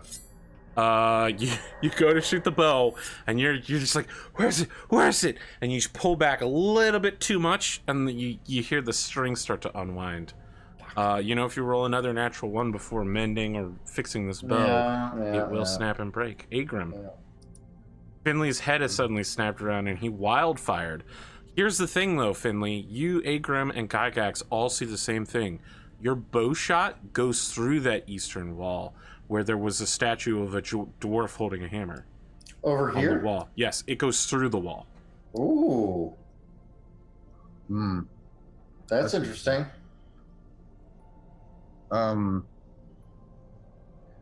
So do we just? I mean, do we Can just? I yell out at the end of my turn? Can I yell out false wall? I'll allow it. So- You said so a that- lot, but I'll so allow that- that. That's pretty quick. Okay, so that way, you know, Kelly and Daka hear that. Yeah. Right. Okay. I mean, I can see through Gygax, so I know what's happening. Okay. I I'm don't know that busy, you like- can see through Gygax. Let me double check that one. Gygax can communicate telepathically. Yeah, Gygax can communicate with you. I don't know. You're if not you can- because you don't have beast sense, right? No, but it's pretty sure I can. Find Well, I mean, I Steve. don't think it's the same as beast. Like beast sense allows you to see and hear. It's like a Corsican Brothers situation. No, no. one You can knows that, communicate really? with him telepathically, but that's it. so Okay, if Gygax Gilmore. sees something. Ah, I he can- used no. it. No one knows Corsican Brothers. Okay. All right. No, sorry. It's a fucking Tonight on Cheech New and Game Chong Plus movie. Bingo. It's a Cheech and Chong movie. Oh. You know no, I what? Let haven't- me tell you a haven't story seen about it. Cheech and Chong real quick, Spootnik. You're gonna love this one. All right. It starts with the recognition that my father was an asshole. So he would read Roger Ebert movie reviews and base his entire life on judging a movie based on, well, Ebert and whoever it used to be that he worked with before the guy died. You know what I'm talking about, though? Mhm. Basically, Siskel like and Ebert. Siskel and Ebert. His Yeah. whole life was based on watching those movies that were rated at the highest level. Mhm. And one day he came to me. It was like, let's watch this movie. It's highly rated. It's apparently a classic of the generation. I was like, what is it? He's like, Cheech and Chong something something. I was like, that movie is not going to be for you. Okay, Dad, you have never done drugs in your entire life. He's like, this movie can't have anything to do with drugs. Oh my Roger God. Ebert rated it quite highly. I was like, good fucking luck. He came back to me 2 hours later. He's like, you're right, I didn't enjoy that movie at all, but I can see why he gave us such a high cinematic performance. And I was like, what the fuck does that mean? It's a movie about smoking weed. So the Corsican Brothers is not about smoking weed, but the premise of that movie is that when something happens to one of them, the other one feels it. Okay. Mm. That is the so Sense8 the movie. whole premise of Oh that movie. man, Sensei, that's some But real it's shit right there. it's set in like medieval times or something, or like Renaissance Italy. I can't remember. It's been years. But it's called the Corsican Brothers, and it's one of their least liked movies of all time.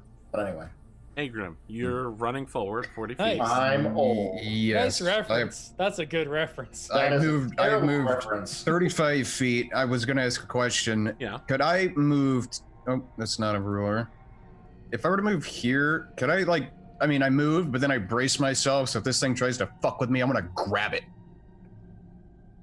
Is that something I could do? Yes, you want to hold your action so that if it appears, you're within appears- reach. Well, I'm within reach. I'm gonna, because I'm still You're raging. gonna take your action to grapple. I will. Yes, I want to Very grab well. this fucking thing. Okay. So, yeah, and that's what I want to do. So At the end of the round, Egrim, something walks out of the wall in front of you. all right. He looks vaguely like Finley in the way that he is a high elf, but he's also glowing green and transparent. He is a warrior wearing leather Oh, he's armor a slime elf. with a great sword over his shoulder. His hands are up as he approaches and pulls back his hood, and he says, "Hold, friends. I am not trying to harm you. The creature is gone." What language is thing speaking? It is speaking common in an Okay. unusual accent. A normal accent.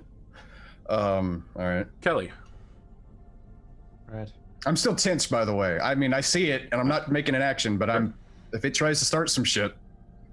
Mm-hmm.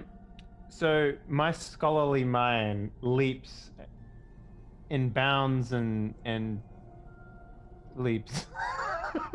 Yeah. But does anybody else I would- other than me and Finley see this thing yet? Everybody heard it say that, but they do not see it. Can I make some sort of check to work out what type of creature that was? Which creature? The one that we fought. Invisible one. Absolutely. Predator. I'm gonna call it the is Predator. a Arcana check. We'll do that. Some nine. sort of horrifying nightmare monster. Mm-hmm. I mean, it's not an inaccurate description.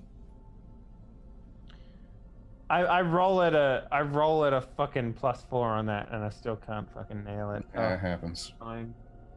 Yeah. Because I have this spell, Arthur. Mm-hmm. Called what is it? Detect Evil and Good. Yeah. Which is like if you know there's an aberration, celestial, elemental, fey, fiend, or undead within 30 feet of you. But it also says as well as where the creature is located. So I don't think I can use it to find invisible creatures. But I don't No, know. that's how it works. That's exactly how it works. Yeah. If Yeah, it's you would- within 30 feet of you, you know what type it is and where it's located. So if this thing invisibly shows up near you, and if it's an aberration like you believe, you will be able to sense it. Okay, but like this guy said, it seems like it's gone, right? So Well, we're taking his word for it. I mean, Do you trust this thing? Yeah, this thing has changed direction multiple times now, so I'm not. That's why I said Agrim's still tense because I don't trust that thing. I don't trust this fucking guy either. all right, so I will then cast Detect Evil and Good. Very well. You detect no evil or good within 30 feet of you. And that stays up for 10 minutes, just so you know. It is concentration, yes. Yeah. Anything else? And then I will move to engage in Jolly Parlay. Parlay. I'll move there. And as I come around the corner, like you said, he's got green skin. He's like glowing green. As you approach, your detect good and evil goes off. You detect that you are within 30 feet of an undead. The location of the undead is exactly where it appears to be. Right. So it does not have say green. It's Force Ghost green, right? It's basically like a Star Wars Force Ghost that is green tinted. Well, I trust Ben Kenobi, so it's okay. Yeah. So I will. It's like as I walk up, it's like, friend is not a term I would honestly accept from an undead creature. State your purpose. What are you doing here? Okay. Henley.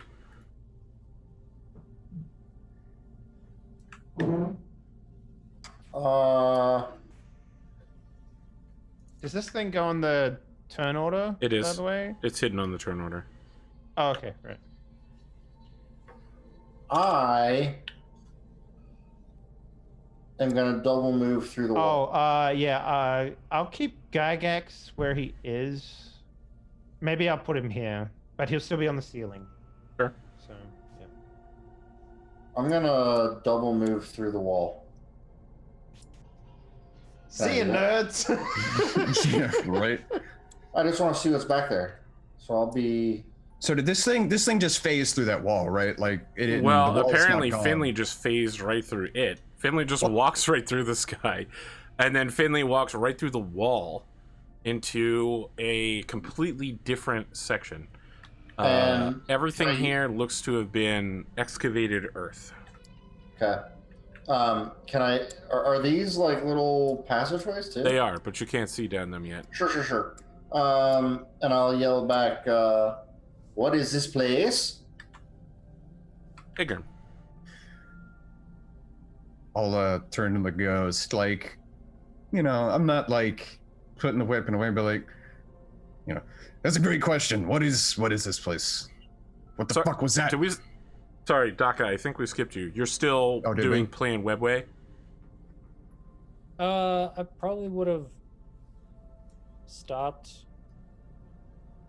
Actually, no, he wouldn't have. So I got like a pitten in one. I'm gonna go over and like slam the pitten into the other. You probably don't even have to cut the rope, so you could keep your nice long piece of rope. Igrim. Yeah, no, I'm gonna ask you, but like coming off of what Finley said, you know, it was a new place. Really, yeah. What about this place, and what the fuck was that thing? All right, so 3 of you are yelling at it. The creature says, I'm not yelling, but stop! There are too many of you speaking all at once. Let us put our weapons down and talk calmly. And you, small one, elf brother, do not go any farther down that way. Okay. I like how you're the small one in this situation. I mean, Swedish people, you know, always small. Well, you know, he might be taller, but I'm definitely wider by a significant margin. He was talking to Finley. No, I know. I'm just saying, because Finley's like almost, he's like close to, 6.5? I mean, this guy's a massive elven warrior prince, from what you can see. Oh, okay. I thought he was elven-sized. No, he is definitely an elf, but more like if original Kelly was an elf, basically. Gotcha. So he's a thick boy, too. Yeah. So, how are we doing on put the weapons away and talking? If we're doing that, we come out of initiative order. If not, I'll lower my weapon from an aggressive stance, like rest it. I like rest it on the floor with like my hand on like the pommel, like it very casual, like you would lean on a cane or something. This is the first time I've had. So I haven't played paladins a lot, Arthur. Do paladins have an unnatural?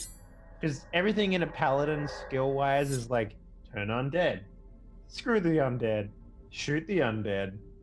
Definitely not make friends with the undead. So is there like some sort of theme that most paladins need to keep with No, hating undead or anything like that? not particularly. Okay. I mean, it doesn't go so against there your are rules, does it? there are oaths that are anti-undead, but yours is not one of them. Yeah. Okay. I will remind you, you do, however, have very specific oaths that this conversation will almost certainly tread close to several. Yeah, no, I know. You know, I'm removing us from the I would- initiative order because no one is saying that they're Yeah, gonna so- jump this guy immediately. You can jump back into it at any time. Right. The my creature sword says, is light source for me, so I'm gonna just put it down to my side. I'm not gonna like put it away. I'm not gonna sheath it. But I'm not gonna be in like an attacking stance. "Which question would you like me to answer first?" Well, your name for starters. My name is not important. Your people have not spoken it thousands of years. I am can here seeking your help now that the creature is gone. My wife is nearby and she requires blood in order to sustain herself. I would ask that one of you donate some of your life essence for her. How exactly does that work? Are you gonna at least buy me dinner first, or what's? Can I make an Arcana check on that, Arthur? On which Or part? something? On the donating life essence to an undead Religion. religion. Yeah. Okay.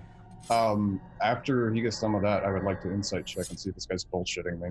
I 10. mean, the only creature that traditionally is known for blood and life essence draining is the vampire.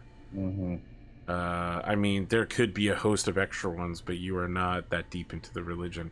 Yeah. Insight And check, did Agram? my- Yeah, I just wanted. check- I'm not necessarily saying it's straight up like is my bullshit detector going off as a down to earth kind of guy. Is it no? Okay. No. I mean, your bullshit detector doesn't work on. Yeah, dead. I mean, this is this guy like flickers in and out. His expression is unique situation. impossible to read. Mm. If you use the bullshit detector up in the other druid's room, yes, bullshit everywhere. Okay. So I don't inherently know if this guy is good or evil alignment. I mean, he's an That's not- undead. You know that immediately based on your detect good and evil. Yeah. I don't know if I mean, me as a mean- player, as Dave, I don't know if undead equals evil every step of the way. Many undead are evil. Well, But- as a meta thing, at least in my experience, not always. There are, I mean, ghosts of innocent people do exist. many. I didn't I know. I'm just. He said as a player. I'm just saying also as a player. So Okay. they do exist. So what do you say to his pronouncement? Yeah. What type of creature would require such a thing like this? My wife is a vampire. What do I know about vampires? Well, you rolled a 10, so you don't know very much about vampires. You know that they're creatures that feed to sustain blood. They form familial units. In terms of diseases and stuff that they spread, what You are have we no talking idea. about? Okay. What do I know about our current situation in terms of our value with blood? Like, is our blood normal? We had 3 years of time. Was there any sort of Make an come up Arcana with any check. sort- I mean, I usually like to keep my blood inside my body, I not inside also someone else's. I prefer that condition as well. Oh, 22. Over the years, you have noticed that there is something different about the blood of you and Agrim. Or sorry, no, it wasn't Agrim, it was Daka. You have reason to believe that your knowledge that you are some form of like demigod may have given you blood of a higher tolerance level. You know, you don't get sick as often as other people. You've never suffered from any diseases that I don't know that you've ever suffered from a disease in this game. I don't think any of us have. to be Yeah. fair. Compared to a normal person, you're much healthier and hardier. Because we've started like every adventure in a fucking swamp, and none of us have contracted anything. Yeah. So I'll say to the creatures like, I would be willing to help However, it is worth pointing out our blood is closer to that of a ephemeral being than it is to a normal creature. I am unsure of what would happen. I do not wish to speak hastily, but it has been hundreds of years since she has fed. We have been trapped here by that creature's presence, and she is quite weak. She poses no I threat to have you. Who is the one- well, good. I was gonna. If you've been here for so long, what put you into this state? Might I ask that we heal my wife first, and then together we can answer any further questions that you may have. I so want to just be like, nah, bitch. Nah, but suck it, my undead! character- Die! Paladin power, divine smite! Nah, Agram, hammer. This is what I was built for. 3d8 damage! Okay. As long as you'll be forthcoming to any questions we have after, I would be more than willing to help. Can I pull Kelly Paladins, aside I real mean. quick? Yeah, go ahead. Yeah. Okay. Yeah, I'm gonna pull Kelly aside and be like, we could try this, and we could wait, and if I could be the blood bitch, and if they try something, you could do some paladin voodoo or I don't whatever light stuff. No, Paladins do. I appreciate it, but this is I don't think I could allow anyone else to fall into any sort of problems as this happens. So either way, we still have to go get the rock man. Yeah. So I'm gonna go with him, Arthur, I guess. I think we should all go, but Well, I mean, we'll all go, Yeah. obviously. Yeah. But I'll follow him to his wife. so I guess I'll go and approach Doc and be like, situation's changed. Heard. One moment. I'll turn to Reverend. Be like, remember that's the sigil I showed you? Yes. Gesture to the wall. We should get started. Which wall? North, south, or west? Right beside us, pretty much over Very here. well. Yeah, she starts drawing. It'll take 10 minutes. The illusion disappeared. I'm gonna help her because we both know this. We both know the sigil. The illusion does not dissipate, but you can simply walk through it. Yeah. If we're both doing it, it probably takes a little bit less time. Probably not half time because Would you prefer I stay here with you just in case, or are you fine with me going with them? I mean, I'm with Kelly. Yeah, Finley's cool with me, I guess. All right, I'll stay with Daka then, and I'll pick my hammer back up and be ready just in case, because whatever. There is a elven woman with gray skin. Her physiology is terrifying. It has sunken in so much you can see individual bones in many places. The veins are enormous against her skin. She blinks weakly as she lays down on the ground and tries to drag herself towards you, Finley, saying in Elvish, "Please, please." She So needs help, Kelly. I'm gonna like take off like my gauntlet piece or whatever, Arthur. And it was like, I'll take a little dagger or whatever, and I'll like, I'm guessing I'm going to just have to drip blood into her mouth, maybe. I mean, she opens her mouth and her fangs come out, and the ghostly individual says, "If you could let her bite you, that would transfer it at a good rate. One bite, one mouthful will do." If you said what is true, and it has been hundreds of years since she's eaten, how are you going to make sure that she doesn't overtake her fill? Look at her now. Do you think she has the power to resist you, mighty warrior? I see a very thirsty creature. Takes Two one to thirsty know one. creatures. Ah! And you know what? You know what? I'll just take off all my armor. No. So yeah, fine. I outstretch my arm and I put it in her mouth. I Okay. guess. She bites down weakly.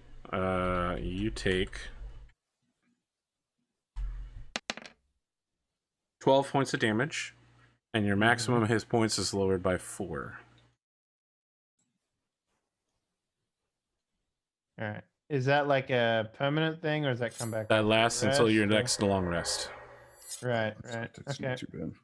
She pulls herself up as her body basically reinflates, and is now like sitting against the wall and says, first she starts in Elvish and then she says in Common, thank you, noble hero. Can I assume by your garb and flaming sword that you are a paladin? Yes. And I suppose that I am twice blessed that you have not destroyed us already. Can I ask what mercy has led you to this place? We're seeking a artifact, a dwarvish lockbox. So the two of them look at each other and just nod. You know of it? The man says, it exists on the lowest levels.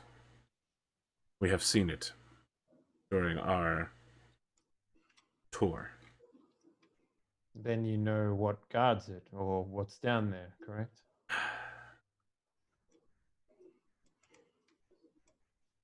I suspect that this place has much changed since we last entered.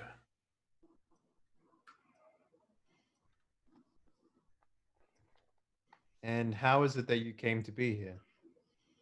How is it that you came to be yourselves? You clearly weren't always creatures of the night.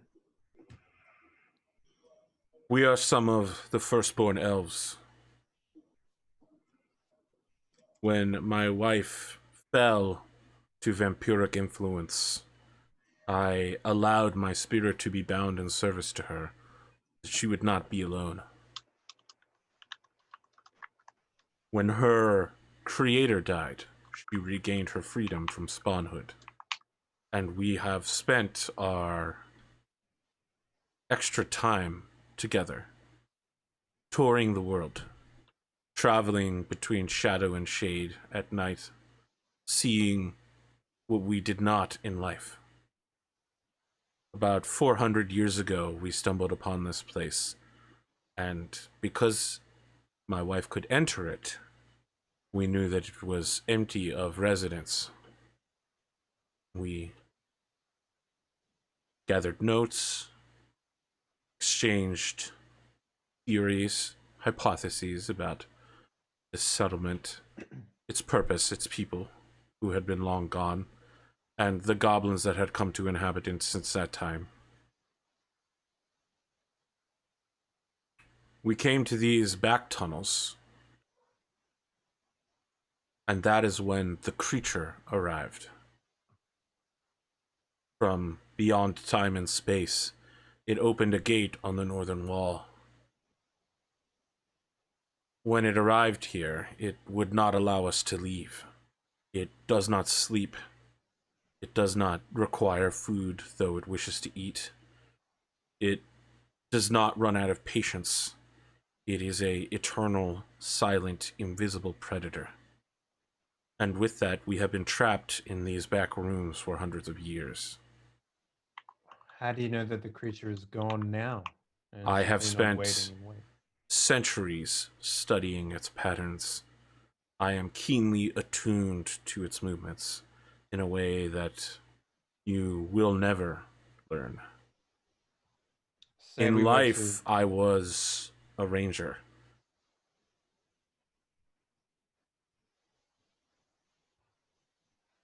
and you're a ranger once.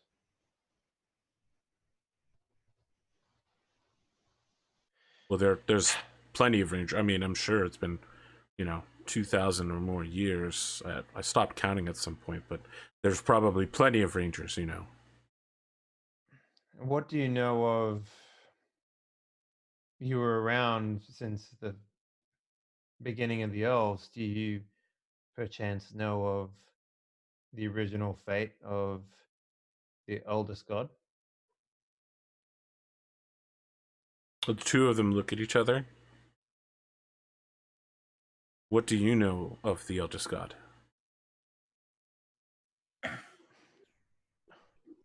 Well, if we're being forthright here, we are pieces of him, his original form, his children, the four of us. The two of them look at each other again.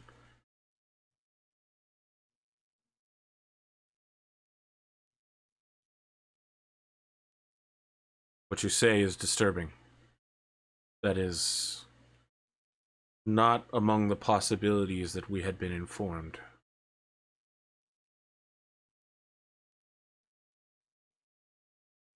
Well, there's a lot that we also don't know, and it is taking us many lives and many iterations of this world to come to the conclusion that we have at this point. Most of what you speak of is forbidden. And I will admit that death took from me most of my memory.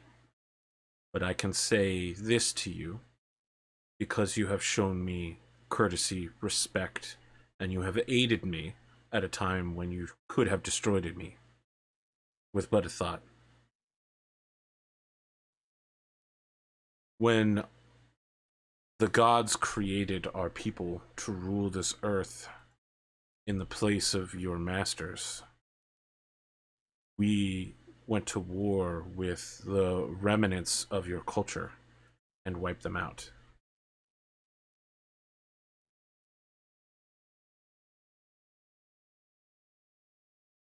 Your people had long been dead, but their servants, a sort of snake-like being created to aid them, inhabited this world. I slew many, as did my wife, as did we all during our time in reclaiming this terrestrial sphere for the true gods. These creatures, what did they call themselves? What they called themselves is irrelevant. We spoke of them as the Naga.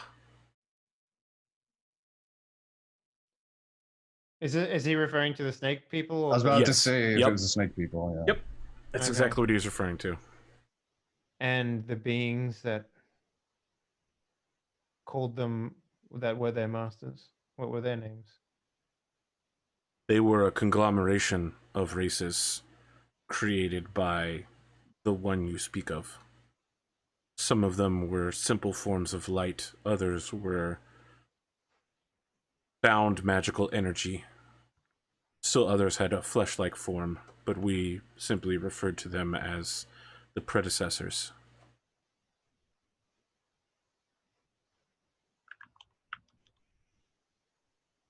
This information you speak of is very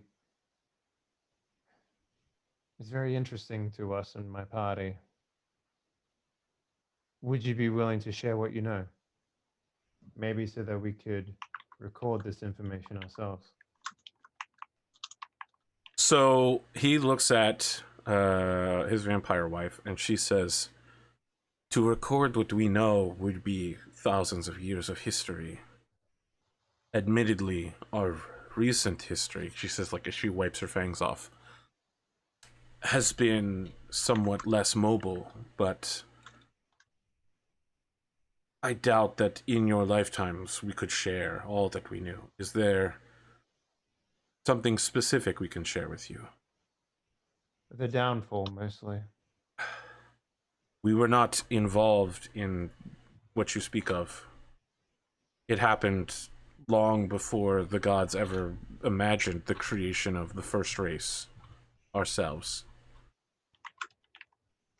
But it is known that alliance of the god Hal-El, god of the elves, and Jital, god of trickery, was what enabled the downfall of the predecessor god.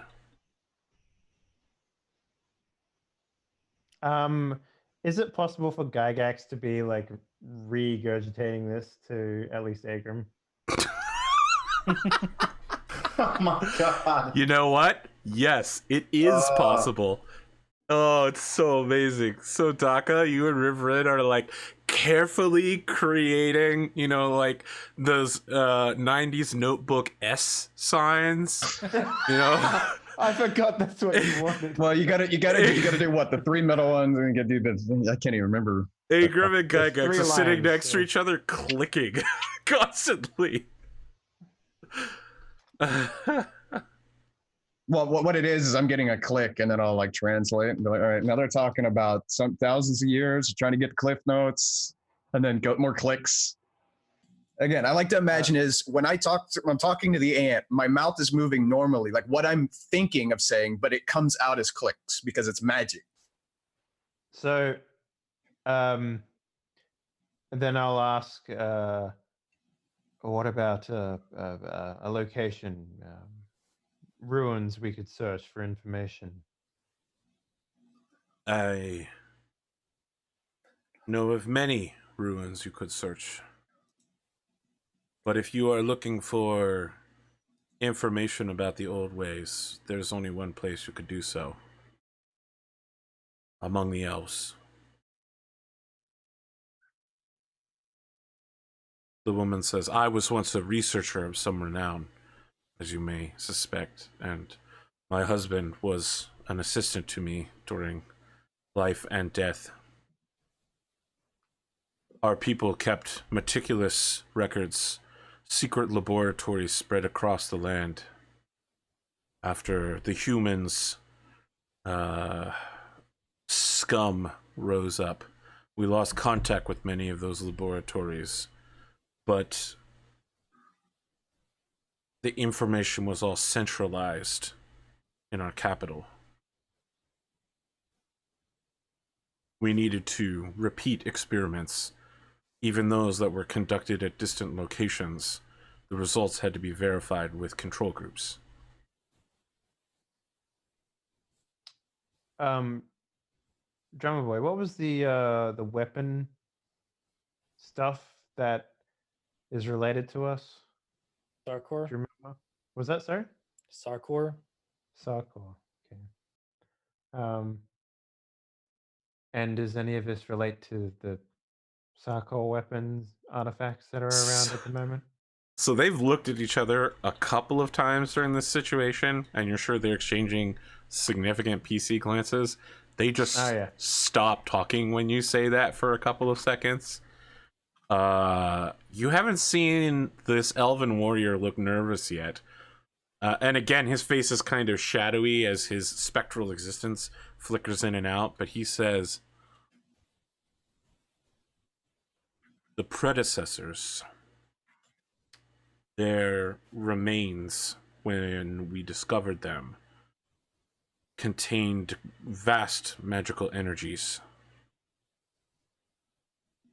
Some among our people determined that it would be wise to utilize them for certain purposes, but there was an unintended side effect. While we could create artifacts of great magical power, what you would consider legendary artifacts now in this somewhat more fallen age, or what I assume is still a fallen age, Sarkor exhibited characteristics similar to the spirit that still inhabited the corpse.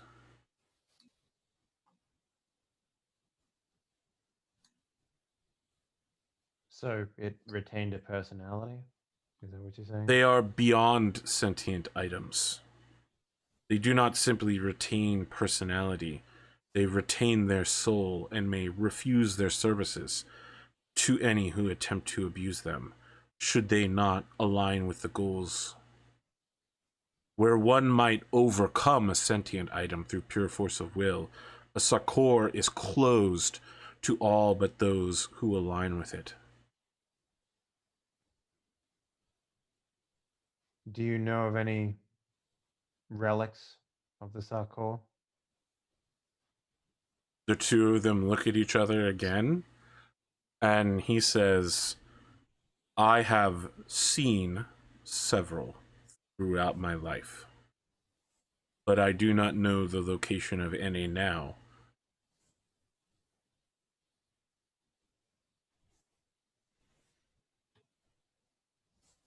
Okay. So he moves over to stand next to his wife, and they hold hands. Her hand, like, passes through his a little bit, so she moves her hand back so they can spectrally hold hands. It seems to make him feel better. You could tell that this Aw. conversation is starting to make him extremely nervous. I And then appreciate in how walks a rock forthcoming you are. man. Yeah. I appreciate you being so forthcoming with questions that we have. We know very little about our own circumstance, so information is always going to be greatly appreciated. You Is there any? have an inquisitive mind. Nerd. If you are seeking more information about the beast that slumbered here, you may find more by traveling to its portal. It is a connection to another plane. A stabilized connection to another plane? Indeed. Do you know what plane it originated from? I do not. But I suspect that it is the astral plane or something adjacent to it. See, in our experiences, we've heard that this realm or this plane has been cut off from everything else, and creatures and whatnot that are stuck here. They cannot move back willingly or freely. So if there is a stable gate here, that's potentially very dangerous.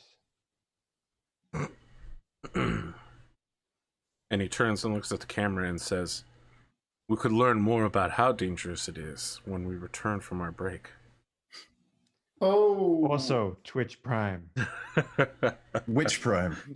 You won't have to suck away your credit card every month to use Twitch Prime. I don't know.